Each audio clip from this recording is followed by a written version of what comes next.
Hello, my name is Isla, Kundalini yoga teacher, breathwork facilitator, and a energy nerd in every cell of my body.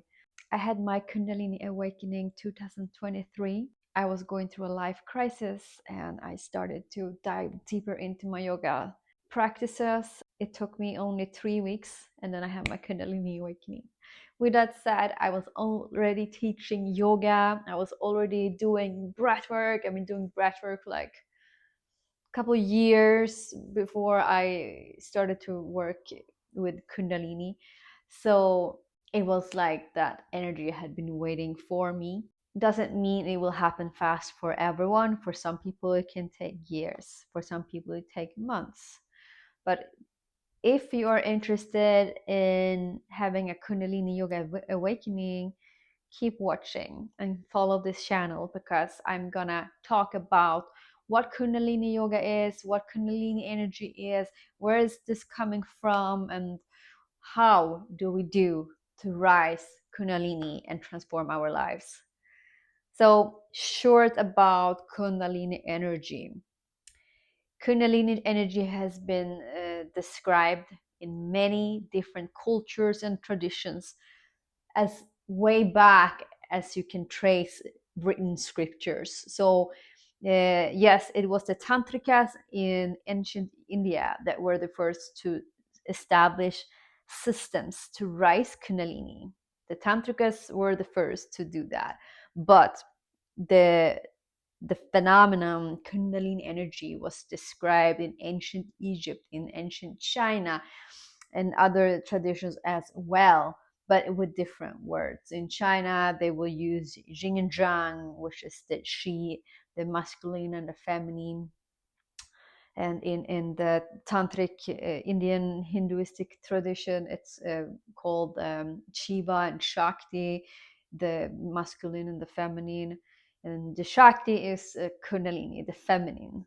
And Kundalini, the feminine, the source for creation, lives in anyone and everything. So us humans have this naturally in our bodies, but as we grow up and are being raised in certain ways, our energy centers get clogged up and blocked based on how we learn to navigate the world. We can say that a lot of us live life halfway, not being fully alive. And when we start working with energy clearing the path for energy to rise, that's when we start to come alive, and that's when we start to have this life transformation. There has been traditions that been wanting to take ownership on how to work with Kundalini. Kundalini energy does not belong to any specific tradition. To rise Kundalini, you don't need to belong to a specific cult or you don't need to be in a hardcore Kundalini yoga practice to rise Kundalini.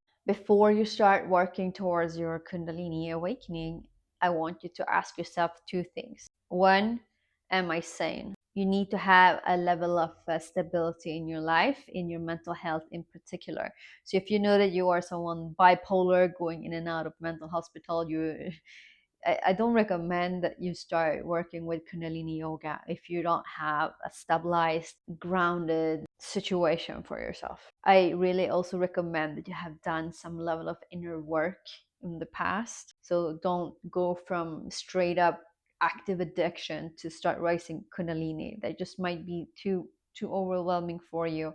Your time will come. You can still do meditation and breath work and yoga and really enjoy the transformative benefits of working with these practices. But I will always wait to start working intentionally with Kundalini with these clients before they have found more of a grounded place within themselves. So when Kundalini start to rise, it's a lot of energy that is going to come through.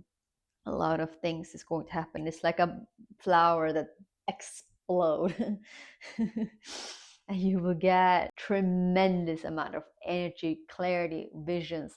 Your senses will heighten, your intuition, your sight. I was wearing contacts for my whole life pretty much, and I remember when I was starting to work with Kundalini, one day I walk out without my contacts on and I was like, oh damn, my vision is this. I didn't even know it was a thing that the sight get better when we start moving energy. It's the body's self-healing capacity that kicks in. It's amazing. The second thing I want you to ask yourself, do I have somebody to turn to once Kundalini is starting to rise through my body? What I wish that I have had when I had my Kundalini awakening was somebody that had been through the same thing. I didn't intentionally start doing Kundalini yoga to rise Kundalini. I didn't really know that was a thing. I found these tantric practices and I really enjoyed them because it made me feel really good in my body. The breathwork helped me to release a lot of anxiety and stress. I was struggling with binge eating at the time and I was really stuck in my situation. I was working a job that I absolutely hated. And I found these practices in my seek for relief. I found this and I started to do it obsessively. And that's why I had my awakening so powerfully and strong and fast because I had already done a lot of inner work. B, I did sadhanas for 3 hours some days. Sadhana is when we do the meditation and the breath work. Now at least you have me, but you can also turn to anyone in the Kundalini world that have had an awakening for support. You will need somebody to talk to because a lot of things is going to unfold for you and it will be overwhelming. Even though Kundalini is going to take care of you and take you where you need to go, it can be very scary. And what I felt was that nobody in the whole world understood me. Luckily, Kundalini put people on my path that eventually were able to support me, but it didn't come right away. Looking back, if I could have something during that time, would be someone that had been through the same thing for sure. I had coaches that I was working with, but I didn't have anyone that had been to Kundalini awakening specifically. Am I sane? Do I have support for when it starts happening? Okay. If those questions is yes, you're good to start working with your Kundalini. Mm-hmm. And how do you do this? If you're brand new to healing or meditation and breath work, I really recommend that you start doing yoga. Go to yoga classes, not some West fitness yoga. I mean, I love vinyasa classes, I do, but I'm very picky with my vinyasa classes. Vinyasa is the flow classes where you move your body. It is also kind of a little bit of a workout, but it's also very grounding if you have the right teacher. So for me, it's a very important when I go and take a yoga class that the teacher is putting effort into the grounding in the beginning and some meditation, and she's talking about yogic philosophy. Those grounding elements is really important to me when I go and take a yoga class. So look for something like that. You can also do restorative or yin yoga. That's not really my cup of tea, but it also is really helpful because do you want to do yoga? It's not for this stretching. It's for helping the body to clear energy blockages. There's a lot of things we can do with breath work, but also the movement itself, going into the fascias, it's really helpful to do yoga. It really opens you up, and that's also why I think I had my Kundalini awakening so fast.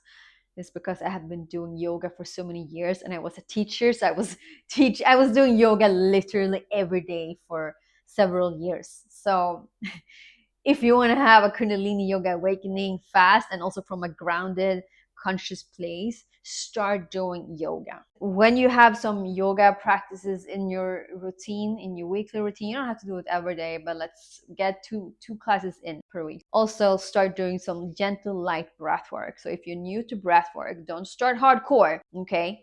Kundalini can rise fast, but we don't want it to rise too fast. We want to prepare the body to raise a little bit energy at a time. Start clearing some blockages that you have. Everyone has blockages, everyone. And we want to start clearing out the blockages subtle, in a gentle way. We don't want to go in with push or force. Whenever we're trying to go in with a push or force mentality because we want fast result, guess what? You're going to get the opposite result. Consider working with Kundalini as you are on a mission to seduce somebody that you're very interested in. But in order to do so, you need to do it very subtle and very gentle in order to not scare away this precious species that you want to draw into your field. Okay, so in order to rise Kundalini, she lives in the bottom of your spine in your first chakra, your Muladhara root chakra. We start with grounding practice. One of my favorite grounding practices to work with the feminine energy, the earth, the mother. In my next video, I'm gonna take you through a root chakra meditation, which is going to be your first step to start activating Kundalini. It's really important to have a strong foundation when we rise Kundalini, and it really starts with the sacral center, the root, and the sacral chakra. So look out for the next video, and I will get you started on this Kundalini adventure. If you want to get in touch with me for private guidance, click on the link in my bio. I offer a free discovery call. See you soon.